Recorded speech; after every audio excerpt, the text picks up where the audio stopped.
Enchantment, Book 1, the Channie series. Excerpt read by the author, Charlotte Abel. As soon as everyone else was asleep, Channie crawled out from under her quilt and opened her window. A blast of cold air made her eyes water. She tried to cast a warmth spell on herself, but her new power name was still dormant. What kind of parents destroyed a perfectly good power name like Enchantment and replaced it with Chastity? She removed the window screen and shoved it in her closet, then crawled onto the roof. The sound of male voices drew her attention to the park next door.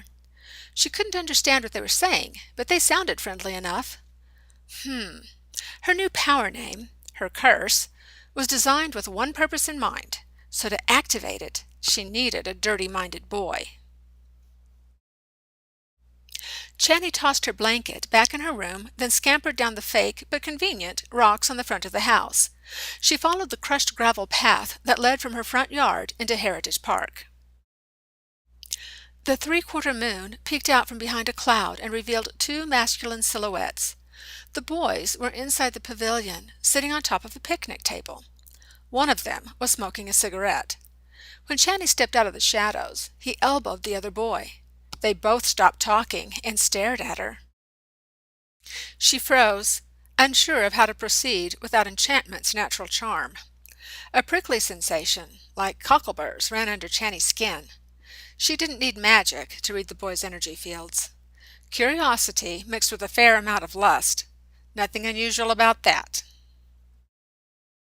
Channie had assumed that her new power name would repel boys, or make them repulsive to her.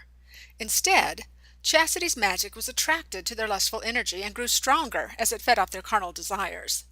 Mom and Daddy must have messed up the spell when they changed her name.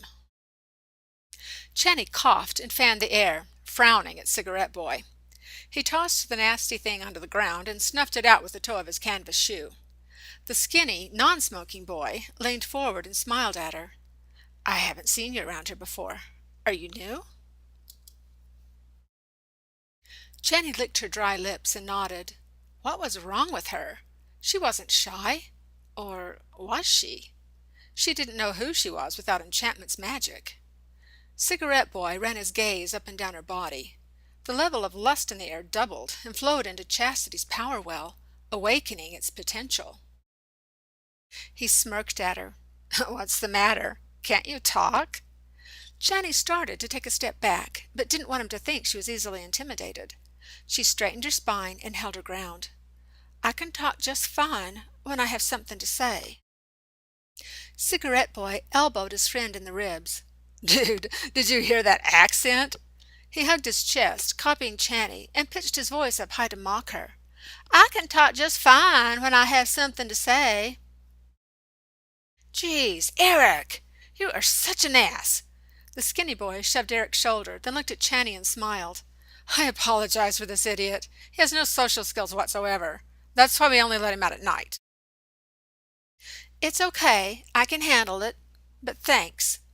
Channie pulled a small amount of Chastity's power to the surface and tried to send the obnoxious Eric away using persuasive magic instead of an actual spell.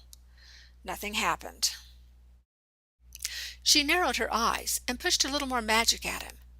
Instead of flowing out of her power well in a gentle stream, the way Enchantment's energy would have, it shot out of her with a sudden burst of power.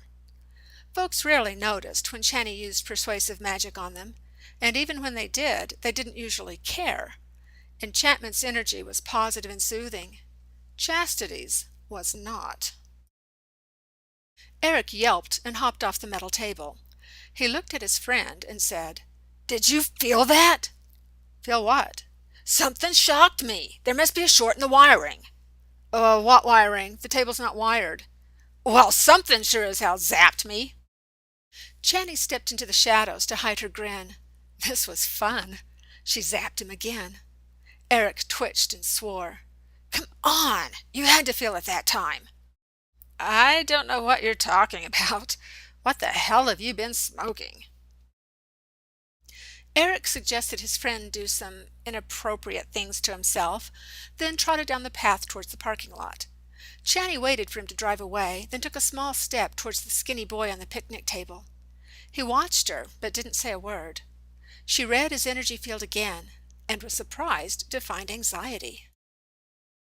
She could try to encourage him by flirting, but that could take all night. Come hither spells were illegal, but this boy was an empty and didn't know that. Besides, who was he going to tell? Channie held her breath and used a small amount of Chastity's power to cast what she hoped was a weak spell. The boy hopped off the picnic table and closed the distance between them in 2 strides. He was tall, much taller than she'd thought. He was also stronger than he looked. He grabbed Channie with one hand, digging his fingers into her side, then slid his other hand to the middle of her back. He pulled her close and crushed his mouth against hers, taking her completely by surprise. Her first instinct was to curse him and run away, but she wanted to know what Chastity's magic would do on its own. So she kissed him back. He tasted like spearmint and honey. Magic pulsed out of her without warning. The boy jerked his head up and shoved her away from his body. He pushed his hair off his forehead with both hands and gaped at her. "What the hell?" Tears pricked the back of Channie's eyelids. This was not how she had imagined her first kiss. She knew it was selfish to focus on her own disappointment when the poor boy was so obviously confused and frightened. But how could she reassure him with Chastity's magic, buzzing like a swarm of hornets? She blinked in an effort to hide her tears, but they leaked out of the corner of her eyes and slid down her cheeks. The boy opened his mouth as if to speak, but then slammed it shut and shook his head.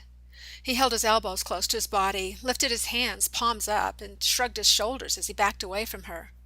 He leaned over, grabbed a bicycle off the ground, then raced away, disappearing into the shadows.